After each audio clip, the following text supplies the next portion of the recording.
Baik, eh, Saudara, pada hari Kamis tanggal 9 Desember tahun 2021, saat berpidato di kantor Komisi Pemberantasan Korupsi dalam rangka Hakordia, Hari Anti Korupsi Sedunia, Presiden menegaskan bahwa pemerintah akan segera mengajukan rancangan undang-undang perampasan aset dalam tindak pidana.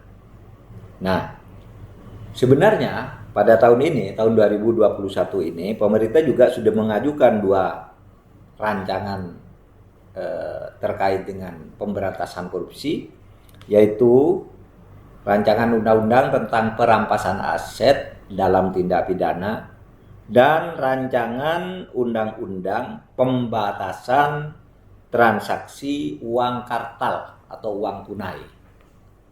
Itu yang diajukan ke DPR agar bisa dijadikan undang-undang. Maksudnya aset tindak pidana itu bisa segera dirampas, kemudian orang berbelanja dalam jumlah tertentu harus lewat bank agar apa? Agar diketahui sumbernya dari mana dan dikirim kemana. Tidak boleh langsung dari tangan ke tangan kalau misalnya sampai 100 juta misalnya. Nah, tetapi kedua RUU tersebut di DPR pada tahun 2021 tidak menjadi prioritas. Artinya DPR tidak setuju lah. Namun ketika itu ada kesepakatan, ya kalau tidak bisa dua-duanya, pemerintah usul salah satunya.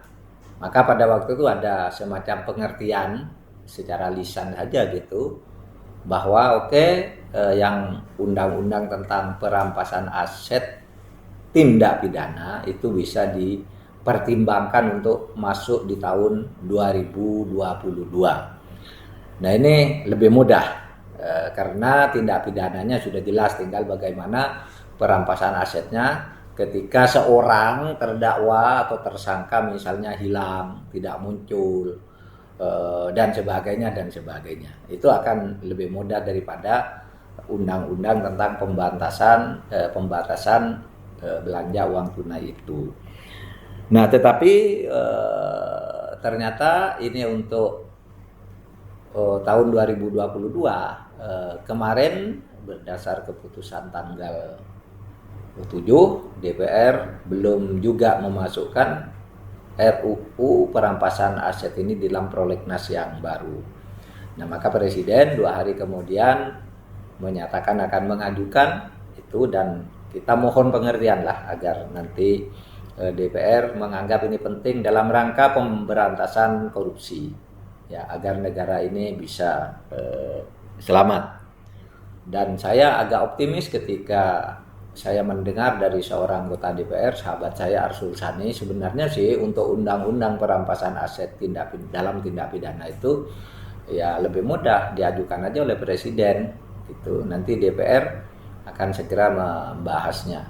Dan itu memang iya, karena dulu RUU ini sudah pernah disepakati.